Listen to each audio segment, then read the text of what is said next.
पिछली श्रृंखला में हमने देखा कि रात हो गई है और रात के घने अंधकार में सब कुछ छिप गया है। अब हम देखेंगे कि रात में कभी कभी तूफान भी आता है। इस रात में तेज आंधी आई है, तूफान आया है। और हम यह भी जानते हैं कि प्रकृति का नियम जो है वह समान रूप से सब पर लागू होता है। वो नहीं देखती कि कौन अकेला है, कौन ज़्यादा है, कौन अच्छा है, कौन बुरा है या कौन बड़ा है, कौन बूढ़ा है। सबको प्रकृति अब एक साथ समान व्यवहार करती है। तो तूफान के साथ भी यही बात है कि तूफान में सूखे पत्ते, पीले पत्ते, घास फूस सभी जो हैं वह उड़ जाते हैं। इसी तरह से कोई प्राकृतिक आपदा आती है तो वह सब पर समान रूप से अपना आघात करती है। तो कभी भी यहाँ तूफान के माध्यम से इसका वर्णन करते हुए कहता है कि तुम तूफान समझ पाओगे, गीले बादल पीले रजकन, सूखे पत्ते रूखे त्रिंगण, लेकर चलता करता हर हर, इसका गान समझ पाओगे। तुम तूफान समझ पाओगे। जोर से चलती हवा हो या धीमी चलती हवाओं में भी एक राग होता है, एक लय होता है। वो समान गति से तेज चलती हैं या फिर धीमे चलती हैं और फिर वो अपने साथ सबको लेके चलती हैं। बादल, कभी तूफान के बाद से बारिश भी होती है, मिट्टी की होती है, धूल कण होते हैं, सूखे पत्ते होते हैं, घास होते हैं। ये सब जो है वो तूफान के साथ उड़ते हैं। उसी तरह से कोई जीवन में दुर्घटना होती है तो उससे भी हर व्यक्ति जो है वह प्रभावित होता है, आहत होता है। कभी यहाँ हम पहले भी जान चुके हैं कि प्रकृति के माध्यम से वह प्रकृति चित्रण तो कर ही रहा है, साथ ही साथ अपनी भावनाओं को भी अभिव्यक्ति प्रदान करता है। यानी अपने अंदर जो उसके भाव उमड़ते हैं उनको भी हमारे समक्ष, हमारे सामने रखना चाहता है। गंध भरा यह मंद पवन था, लहराता इससे मधुबन था, सहसा इसका टूट गया जो, स्वप्न महान समझ पाओगे, तुम साफा तूफान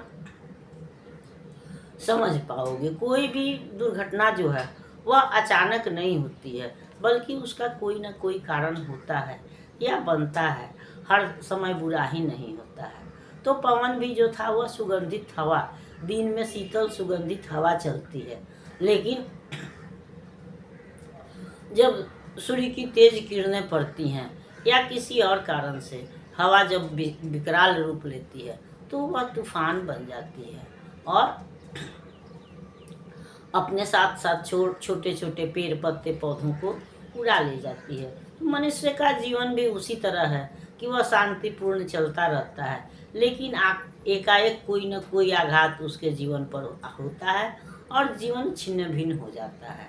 तो यह पवन भी जो है वह शांत सुगंधित चल रहा था और उससे जो क्या है वह मधुबन सुबासित हो रहा था, महक रहा था।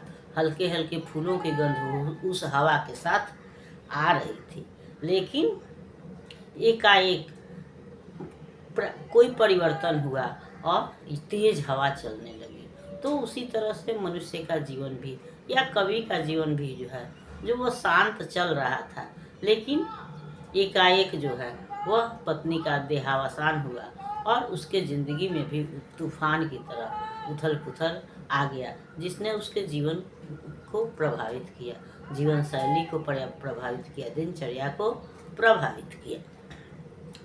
तोर मरोड़ बिटप लतिकाएँ, नोच खटसूट कुसुम कलिकाएँ, जाता है अज्ञात दिशा को, हटो विहंगम उड़ जाओगे।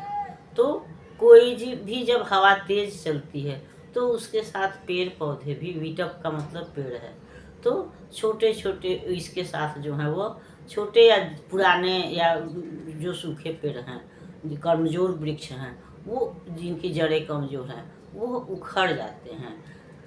तो छोटी छोटी लताएं जो है वो उलझ के उखड़ जाती हैं उस पेड़ के साथ। और तो तूफान क्या करता है, पेड़ों को गिरा देता है, लताओं को तोड़ देता है या लताएं जो है वो छिन्न भिन्न हो जाती हैं।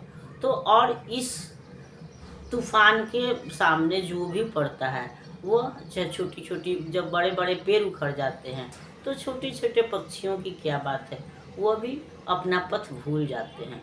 तो वही स्थिति कवि के जीवन में भी है कि जब दुख आता है तो बड़े बड़े लोग भी विचलित हो जाते हैं। तो साधारण मानव की तो बात ही क्या है, लेकिन उससे अगर हम अपने को बचा लेते हैं तो फिर हम कुछ बड़ा काम कर जाते हैं। इसलिए हमको जिस तरह से तेज गति से आते हुए तूफान में हम अपने को सुरक्षित रखने के लिए एक किनारे हो जाते हैं, इसी तरह से जब हमारे पास गहन दुख हो तो इस स्थिति में भी हमको शांति का शरण लेना, शांति के शरण में जाना चाहिए, या थोड़ा सा किनारा होकर के शांत बैठ करके हम आने वाले सुनहरे पलों का इंतजार कर सकते हैं। तब जा कर के फिर कभी नया सवेरा तो निश्चित होगा, लेकिन उसमें जो समय है वो समय तो लगेगा ही। इस तरह से हम देख रहे हैं कि कवि अपने भावनाओं की अभिव्यक्ति जो है वह अपनी रचना के माध्यम से कर रहा है। अगली श्रृंखला में हम अगली गीत पर विचार करेंगे। तब तक यह श्रृंखला आपको पसंद आती है तो इसको लाइक कीजिए, सब्सक्राइब कीजिए। मिलते हैं अगली श्रृंखला में, तब तक के लिए धन्यवाद।